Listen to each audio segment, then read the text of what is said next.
This episode is proudly supported by Pepe Sayer Australian Cultured Butter. At Pepe Sayer, we focus on quality. So if someone comes into your restaurant and they see you're using Pepe Sayer, they know immediately that that is a quality product you've got in front of you on the table. And that comes from a decade of just doing quality butter day after day. For more information, go to pepesayer.com.au. I'd like to acknowledge Australia's First Nation people as the traditional custodians of the land, and for this episode in particular, the Wanneroo people. I pay my respects to their elders, past, present and emerging. You know, I think there's a lot of opportunity ahead of the wine industry and people who they really want to have a crack at it. They want to make it. They want to make this their life's work. And God bless them. And as long as we all support them, hope they keep going. This is Over a Glass. I'm Shanteh Wale. Iain Riggs is one hell of a guy. His contribution to the Australian wine industry is momentous. Chief winemaker and managing director of Brokenwood Wines for over 35 years, he has accumulated a list of accolades, awards, and recognition that would make your eyes water. You name it, Iain has done it, and then some. But more than that, Iain is the first to lend a hand and encourage anyone who shows dedication and passion for the Australian wine industry. A true veteran of Aussie wine, it's an honour to have Iain on the podcast today. Hi, Riggsy. Thanks for joining me. Shanteh, thank you for having me. And I am sitting in the middle of the Wanneroo country, and it's a glorious day. You know what? I knew it would be. It normally is in the Hunter, no matter what the weather's like. But how is it on this fine winter day? Is the sun shining? Oh, yes. Not a cloud in the sky. And very happy to let the place dry out a bit because, as you know, we've had a bit of rain up here. You have had a bit of rain, but I have a feeling that good things are going to come. So hopefully that sun is potent at the moment. Yep. Well, certainly all the pruners are out and they're enjoying the sunshine. It's sort of our winters are full of layers. So you start off in the morning at sort of 1 degree and you have about 10 layers of clothes on, and by 11 o'clock you're down to a T-shirt. Yeah, you've got to come prepared. Yeah. So, Iain, let's go way back and tell me a little bit about how you found your way into this remarkable career that you have today. And do you remember an early memory of wine where it kind of made an impression on you? Yes, indeed. My family was off the land, wheat, sheep in South Australia, and then a sheep property in Wale, New South Wales in the late 60s. Then we went back to South Australia and lived in Adelaide, 70 and 71. And my uncle and auntie both worked in the Riverland and both worked at two different wineries. Auntie Joan worked at Ljubljana at Marook, and Uncle Jim worked at Wakery Co-op in Wakery. So I started doing initially cutting apricots in a cutting shed. You know, all those delicious dried apricots that you get when you buy in the shops. Someone actually has to, well, back then, cut them in half, discard the pip, put them into a sulphur oven, and then put them out on trays for drying. And then graduated into, picking oranges and other things. But all the while, just kind of trying to work out what I was going to do. By that stage, I was 16, and could work out that I could start Roseworthy College in 1972, which I did do. Amazing. Can you stand apricots now? Is it something that you kind of look at and go shudder, or do you still enjoy them? No, I'm not such a big fan of them, because part of the problem is, of course, the sulphur, the burning sulphur that preserved them was fairly intense sometimes. So no, when you first open that packet of dried apricots and you get that whack of sulphur, it's brings back some memories. I bet. And how did you find Roseworthy? What was it like when you walked in through those doors and thought, this is what I'm going to study and this is it? Yeah, well, I actually so our year was which included the likes of Alistair Purbrick, Bruce Redman, Wayne Falkenberg, some of the great winemakers that we have around these days. I did 2 years of agriculture because then it was a 2-year wine course with an intake every 2 years. And we were the last of the 2-year courses. And we're actually doing in a couple of weeks' time, a reunion of 1994 and before, anyone who wants to come along to a Roseworthy reunion. So in other words, the campus for the wine studies closed in 1994. And even though it was part of Adelaide Uni from the late 70s, it actually closed as a teaching institution for wine. So we've actually been going back through, I'm hosting a panel with Tamara Grisi and Ian Hongel from Torbreck on the night. And, we've just been chatting about good old times at Roseworthy and what people got up to. Most of it we can't talk about, of course. I think it's so great when you look back through an alumni or something like that, because there are so many memories deep in there that you haven't thought about for so long, and then it just takes someone to mention a name or something, and it just floods it back. So that must be pretty amazing, especially with the amount of talent that's come through there. Yes, yeah, and it's interesting. And I don't want to preempt what we're going to talk about in a couple of weeks' time, but the whole. Because Roseworthy College, which started in the late 1800s, I think, was a very old school, based on an English system of tertiary education. So there were a lot of rules. But as we went through the 60s and then into the 70s, they realised that they were pushing the proverbial uphill, because young blokes, and then eventually when in our year. 75, I think it was. 74 was the first intake of shock horror females at Roseworthy College. So they started a horse husbandry course. Wow. So we had and also wine marketing, which allowed females to enter. But just prior to that, Pam Dunsford did break the ice, groundbreaking, when she joined the Roseworthy wine course in 72 or 73. So 72, I think it was. Gosh, and not only that, but you also, based off that kind of English model, you're also dealing with Australians, which is a whole different kettle of fish, isn't it? Trying to wrangle them. Yes. Yes, yeah. The larrikin aspect was, always to the fore. As was the social side of things. Sport played a big part. Roseworthy, as a Roseworthy College, won the premiership, the Gawler and Light, I think it was called, Aussie Rules Premiership for that district in 71 and then again in 73. In the 80s, they introduced a rugby team, and some of the winemakers that we all associate with now, like Reece Ether and PJ Charteris and Matt Harrop, all played for Roseworthy. And that there isn't a Roseworthy side, but there is what's called the Barossa Rams rugby team, which evolved out of the Roseworthy Ag College rugby team, and they still wear the Roseworthy colours, which are pink and black. Gosh, I hope you get to, I imagine you're going to get to see a lot of old photos, hopefully, and some stuff that's dredged up out of the abyss, which will be fascinating, won't it? Yeah. Well, I've still got my Roseworthy Plonkies T-shirt that I drew, designed in 1974. So that's been on social media a bit. Oh, my goodness. Well, Ian, when I was looking over your all your CV and accolades, I thought, God, where am I going to start with this? There's just so much on there. So I'm going to move to Brokenwood, which has been a lifelong relationship essentially with you. Where do we start with that? And how have you seen the brand change and grow over that enormous amount of time with them?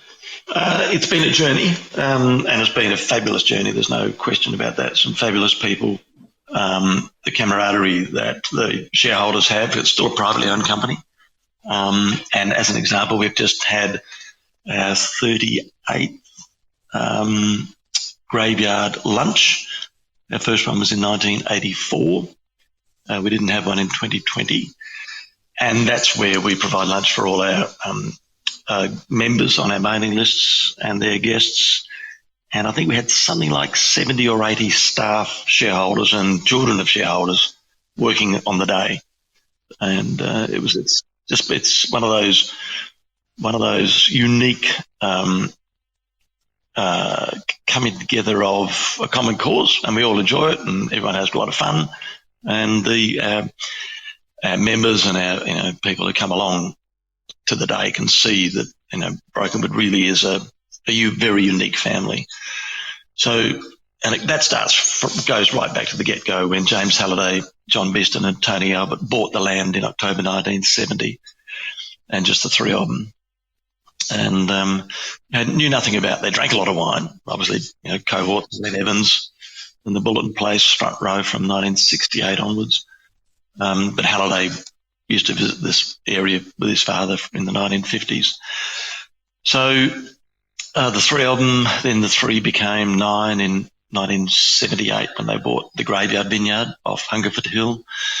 Then when Halliday left in 83, the nine became eight and three new shareholders came in. And now over the years, as we've needed money and people want to be part of our little family, we're about 27 shareholders, I suppose. So it goes back to that's the culture of the place. And I was working at Hazelmere Estate in McLaren Vale.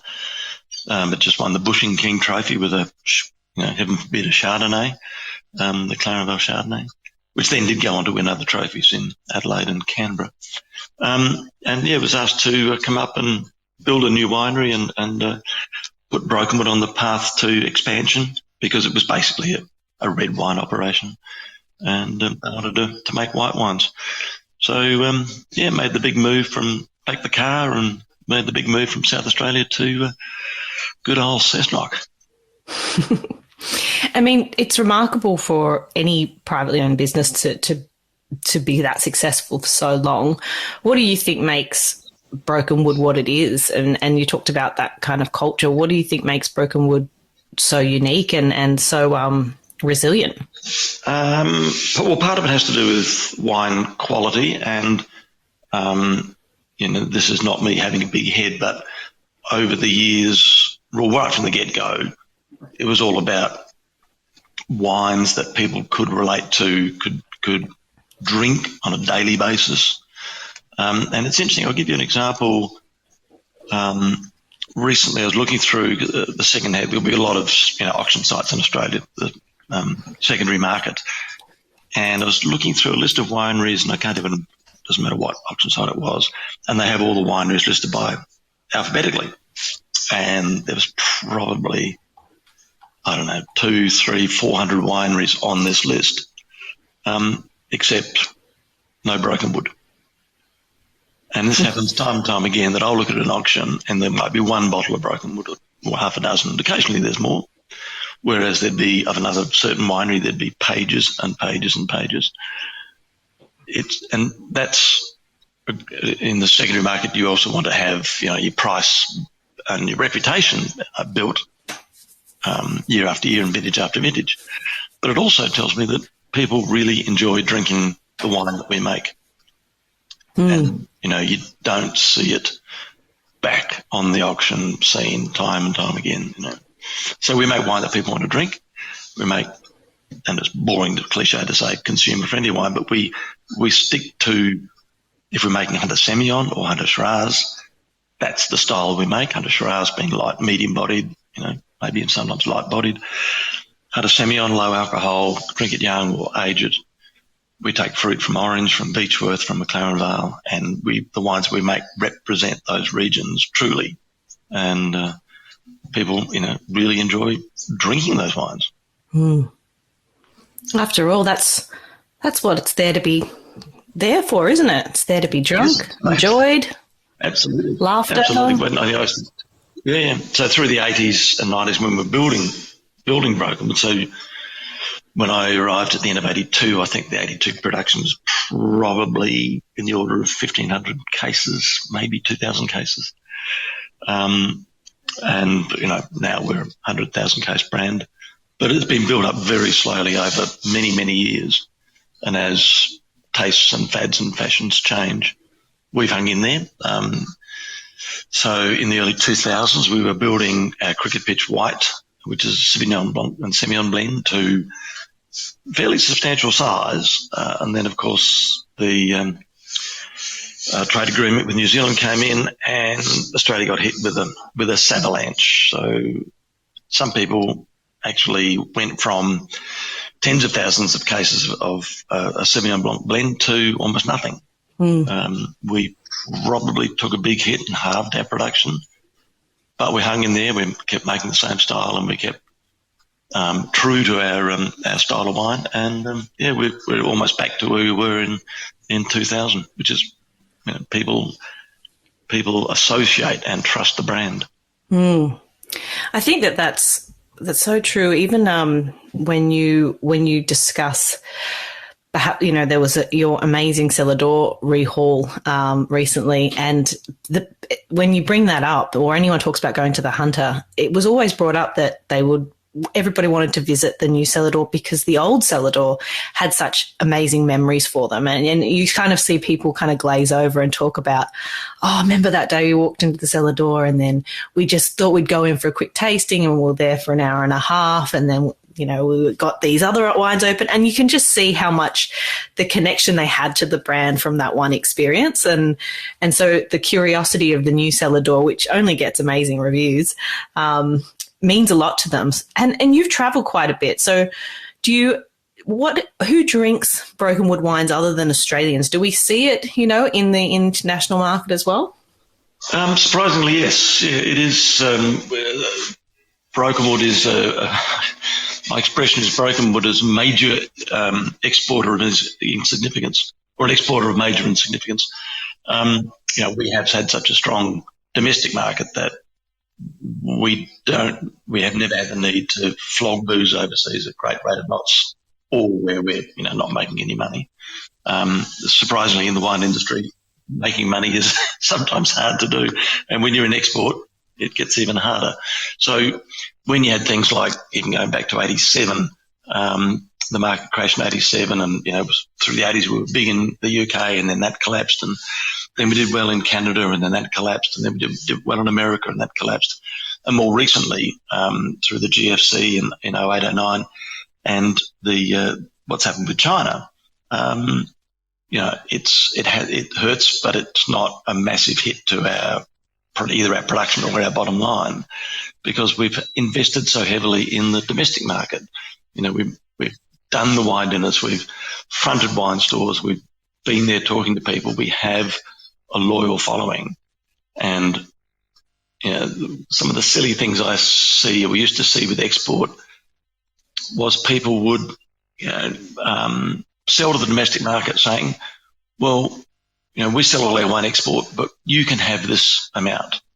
You know, we've made this available to you. Thinking the people should be, oh, grateful, finally we can get hold of XYZ wine, and, you know, hasn't got to export. I think Australians look at that and go, nah, I'll go and buy something else. I think it's really important to have that loyal following of you know, your local market, really. And I think Brokenwood, it's clear that that's very important to them, and I think that's a huge part of its great success. Now, you've lived in the Hunter for how long now? How long have you been? 40 years, my goodness. So, I mean, I wanted to hear this from you. I can talk about why I think the Hunter is so unique, but I wanted to hear from you. What do you think makes the Hunter Valley unique within Australia? I know it's a big question, but you're the person to answer it. No, I don't know whether I can get it right, but people will agree with me. We often say that the Hunter Valley should not be here as a viticulture region, simply because of our climate. We do get a lot of summer rain, we do get humidity, and weirdly, we've got our two main varieties most susceptible to a humid climate being Semillon and being Shiraz, although Chardonnay and Verdelo are quite large plantings here. But stylistically, you know, they are quite unique, and we do have a massive population on our doorstep.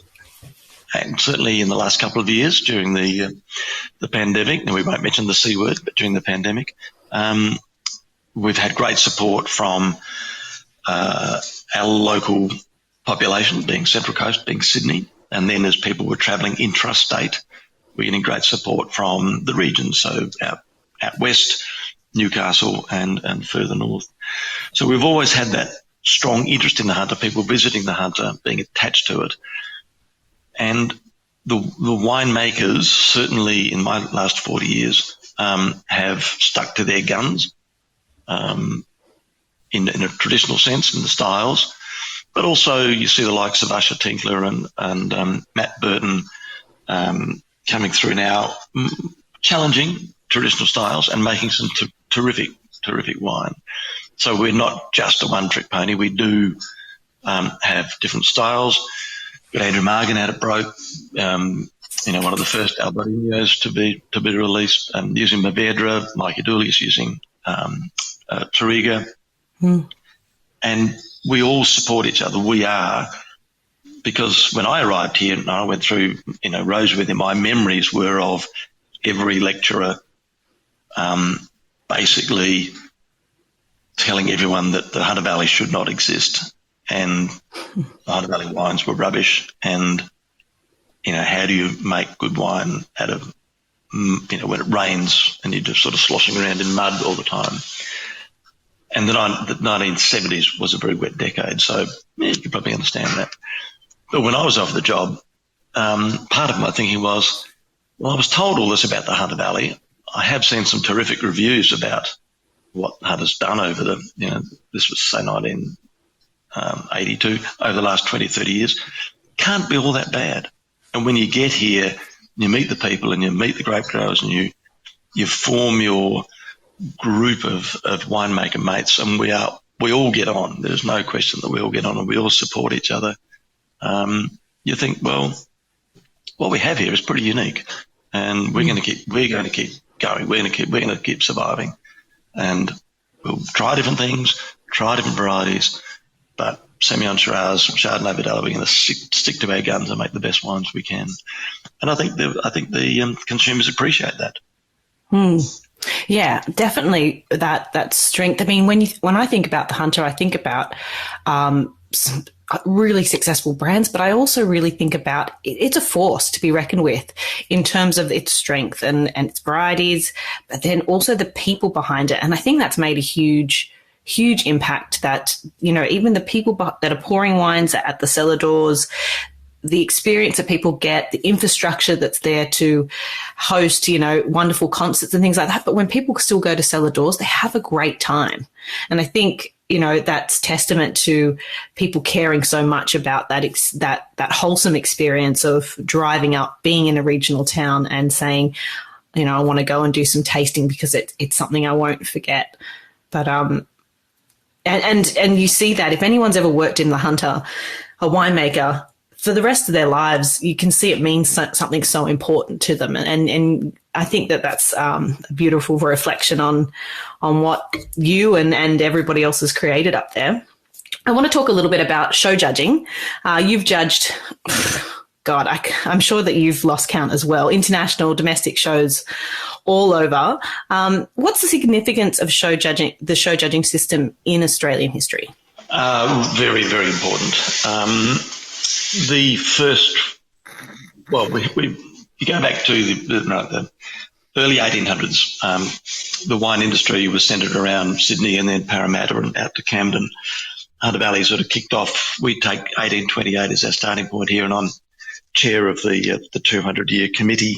So we'll be holding some events in 2028. So put that in your diary, Shanteh. Wines were exhibited overseas from 1800 onwards, but this year the Royal Agricultural Society of New South Wales celebrates its 200 years. Started in 1822, and its first wine judging was 1826. So wine judging has been with us for a long time. The Hunter River Vineyard Association was formed in 1847, and they used to conduct regular tastings of, comparative tastings amongst all the local vignerons in 1847. And it's a way of not only benchmarking your wine against your neighbour, but also against other wines from overseas. Then it sort of formed its own set of rules in terms of what you're trying to reward. And through the 70s, and when I started judging in the late 70s and then into the 80s, it really was a strong focus on removal of wine faults. We were learning about wine chemistry. We were learning what Brettanomyces can do, what if you leave an untopped barrel, what your volatile acidity is going to be, and so on. There was a lot of trial in the vineyard, but winemakers tended to dominate through the 70s and early 80s. And then it became the turn of the viticulturists to stand up and say, well, Cabernet at 10% alcohol in Coonawarra is not really a thing. May look good initially, but we need to look at our viticulture. And all these wines came through the show system, and it dramatically improved the quality of Australian wines. By the 82 vintage, 84, certainly by 86 Australia-wide, we were starting to see some terrific red wines in particular coming through. 1991 in Australia-wide was a great vintage. And then the Chardonnay, tsunami started as well. So we were looking at different styles of Chardonnay. And all these came through the wine show system. And people were looking at what was rewarded and what was not. And I think the wine industry took this feedback on. Then Len Evans decided that we were so strong on a technical sense that we needed more experience and more exposure on a stylistic sense. So when he was chairing shows through the 80s, he would always have dinners where the best wines of the world were put up against Australian wines. And that's the first time we saw a lot of these wines, a lot of Bordeaux, a lot of Burgundy, German Rieslings, everything, eye-opening stuff. And how does that relate to what we're doing in Australia? So then, 2001, he formed the Len Evans Tutorial, of which I'm currently chair of the Board of Trustees. And touch wood, we're going to be back on deck this year because we missed 2020 and 21. So we're back this year, and it's our 20th tutorial. It's going to be bigger and better than ever. Oh, my goodness. Just hearing the words sounds exciting. So perfect segue, because I wanted to talk about you being chairman of the Board of Trustees and member and tutor as well of the Len Evans Tutorial and Foundation. Tell us a little bit about what the tutorial is all about, the criteria, because I think, I've had a lot of people on the podcast that talk about it with such high esteem, but for a lot of people out there, they're not aware of, or if they're not, they should be aware of what the tutorial is all about. What year did you do it, Shanteh? That was 19. A couple of years ago? Yeah, the last 19? one. Oh, so you were the last before the break. Well, you could probably talk more about it in terms of what a participant gets out of it. But basically, it's a Halliday calls it the greatest wine school in the world. It's a 1 week intensive wine tasting, wine judging, open book masterclasses, exposure to the great wines of Australia, the great wines of the world, and where the modern Australian wine industry sits in what's happening in the world of wine. And it's getting more and more important because, and I buy a lot of the wine for the tutorial, and it is getting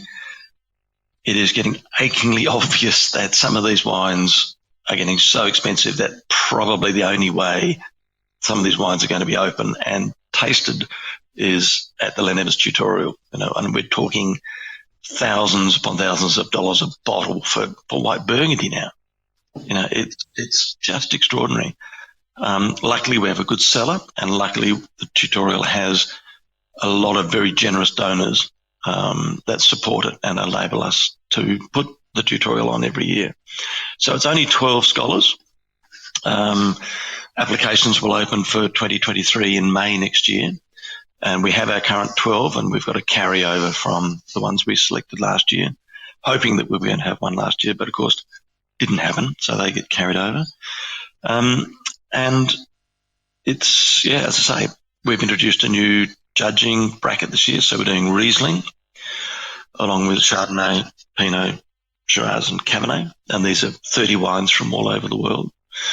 And it's not just about the technical aspects of the wine. And I have seen over the years some winemakers who would maybe downpoint a wine, and then they start talking about the wine perhaps needing, 0.3 more of acid or something, It's like, that is not what we're doing.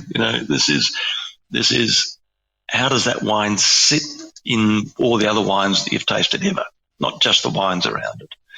And we hope it's an opportunity for people to taste in a very collegiate atmosphere. There is a slight competitive nature because we do have a ducks at the end of the week, but in an atmosphere where discussion's encouraged, the enjoyment of such a wide range of wines, and wines that, frankly, you would never get the chance to see with this big wide world of wine. Now, as an example, I remember when the year that Nick Ryan did it on the Monday night, I think we had one or two bottles of Aubryon, Bordeaux, and Nick said, that's my first bottle of my first wines of Aubryon I've tasted. By the end of the week, he'd tried another 6 different vintages of Aubryon. So I'm going to throw it back to you, Shanteh. What was your impression of the week? Oh, well, there's no doubt it's the greatest lineup of wines I think you'll ever see. But it really is the opportunity to expose yourself and to learn and absorb as much as you can, not only from the wines you're seeing, but from the tutors and then your peers as well. I mean, you have such the 12 scholars that are chosen, and the makeup of the group is winemakers, sommeliers, wine writers. And so you're able to really go in depth and completely nerd out and learn as much as you can from all the people around you. So I think the experience for, the scholars is just so enormous in their careers. And what I see from everyone is that it's a real turning point, and that really lights a fire under your butt to want to give back and want to be better and continue the Australian wine industry to, as best as it can be. So truly worthwhile putting your name down. And I was going to say to you, what is your advice for the future applicants wanting to get in? Is it just keep applying, or what do you think? Yes, well, again, going back to, this whole idea that you do have to apply and apply early. Some people say, I'm not ready to apply yet because my tasting knowledge or judging is not up to scratch. Well, you actually need to get an application in to show that you are earnest about, continuing your journey in the wine industry. And going back to Sue Bell, who was Dux in 04, 05, or it might have been 06. Yeah, it might have 06. She applied for 6 years before she got in, and then was Dux of the Year. So you do need to apply early. We had 130 applicants from 2020, and then a further 20 odd last year over 150 for the 12 spots. And we recognise where you are in the order of applications and what you've been doing. So everyone does get their CV read for sure. Well, I certainly, the beautiful booklet of wines that we tried over the week is one of my most treasured possessions. I look back on it and sometimes find it quite hard to believe that even occurred in my life. So I definitely encourage anyone to apply and apply again. And 20th anniversary is going to be amazing, and I will all be looking on to see how it goes. I'm very excited for the chosen scholars. Riggs, I wanted to talk a bit about, in 2018, you were named member of the Order of Australia for your contribution to the wine industry as winemaker. What did that day mean to you? It was quite special, and I don't know why I'm suddenly getting emotional. It very humbling, obviously, very humbled to receive that sort of honour, I suppose you don't do the things in terms of board work or the tutorial. We don't get paid for any of this. I'm currently mentoring 2 mentees, one through Adelaide Uni and one through the Wine Communicators. It's important to give back. It's really important so that the industry not only survives, but certainly, my time as board member of the very fledgling Wine Australia, the federation, was to show that wine is a serious agricultural pursuit, and it's a complex one because it's a primary industry, it's a manufacturing industry, it's a wholesale industry, it's a selling tertiary industry, and we need to have all those people involved, and research industry as well. I think it's really important that everyone gives back as much as they can, gives as much as the time as they can. So it was a lovely honour, and very thankful and very honoured to be a recipient of an AM. Oh, well, totally deserved. I also wanted to touch on the fact that in 2016, you were awarded Women in Wine Awards Workplace Champion of Change. And you've also always been somebody who has really held a torch for women in the wine industry, which is a huge topic of conversation of late, but should always be.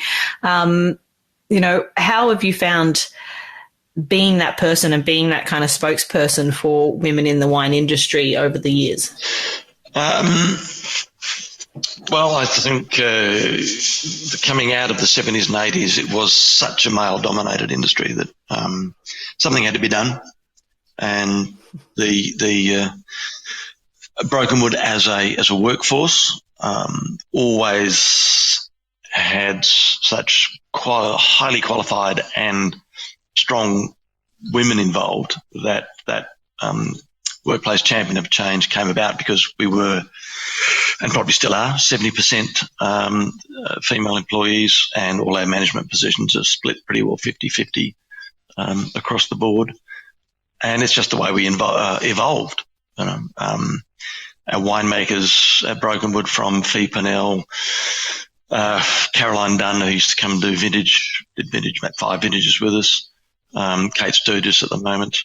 Our vineyard manager, Katrina Barry, took over from her father. It's essential, and the tutorial also tries to make sure that we have a good split of male-female, but also states and winemaker, non-winemaker across the board. And sometimes it gets very hard to juggle all that to make, to fit 150 applicants into 12 places can be quite challenging at times. But I think I just look around me, the people that I look up to, Celine Risso down at Eden Road, just churning us some terrific wine, Mel Chester, Sam Connew, who's now the incoming chair of the Hunter Valley Wine Show, Sarah Crowe, incoming chair of Sydney, Sue Bell, Karina Wright, I was about to say Karina Raymond, maiden name, Karina Wright. Then over to the West, Vanya and Virginia. There's such strong people who make a difference to this industry.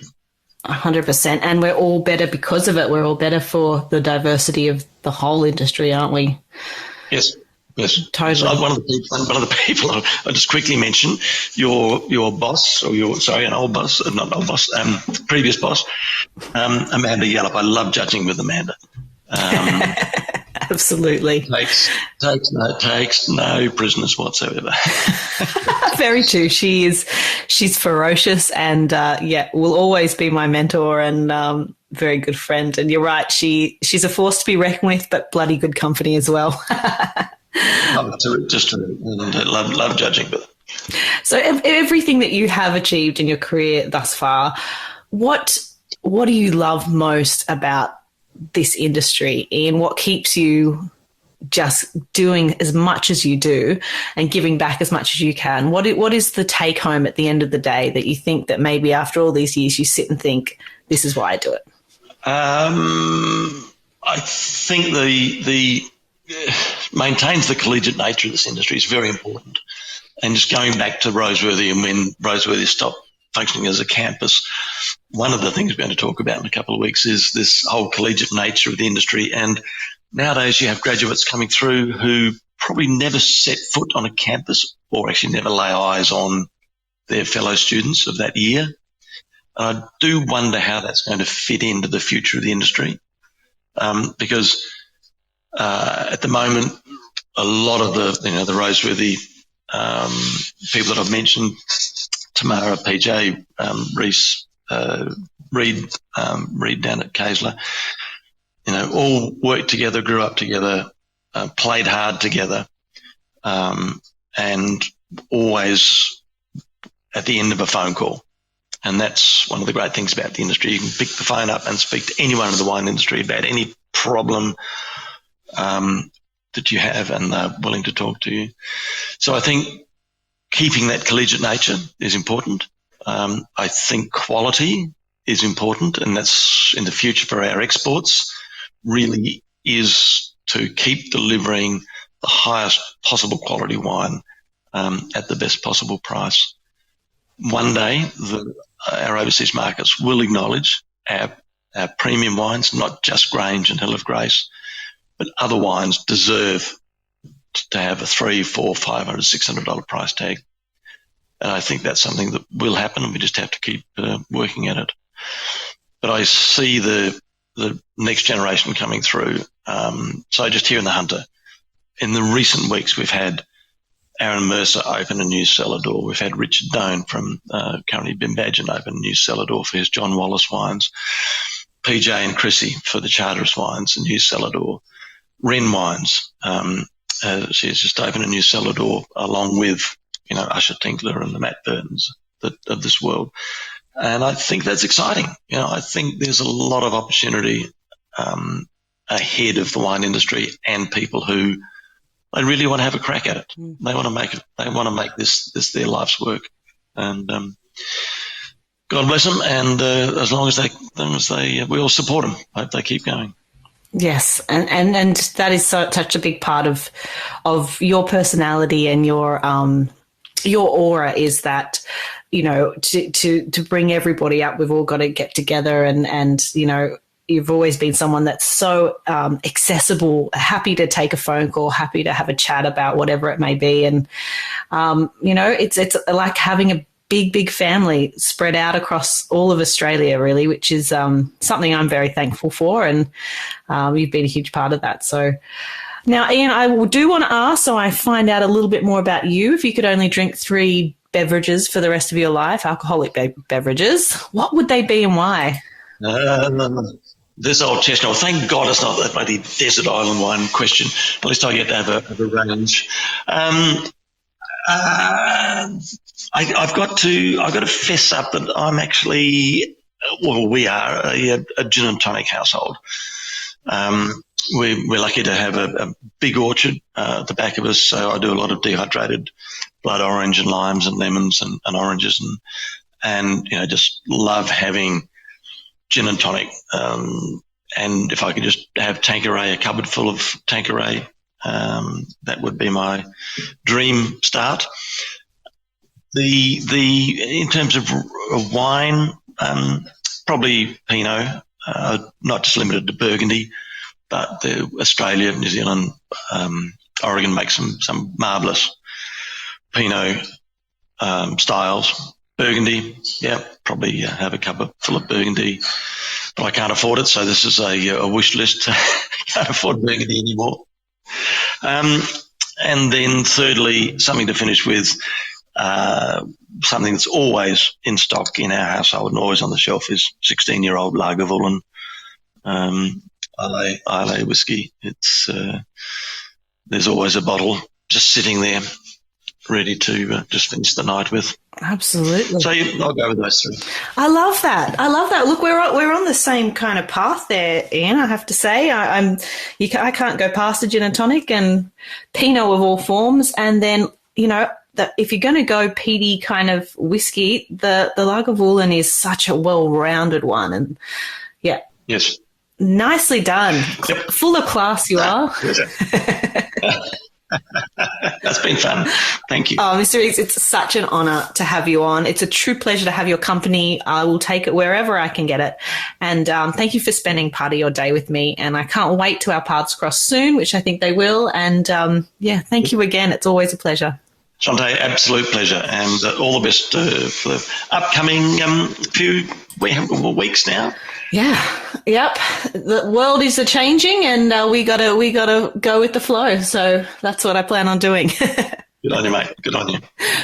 Thank you, Riggs. We'll chat to you soon. Okay, bye. Bye. This is Over a Glass. I'm Shanteh Wale. Stay tuned for more stories from the world of wine and drinks. Listen in every Thursday on your podcast app. Follow us on Instagram at overaglasspod and contact us at overaglass@deepintheweeds.com.au.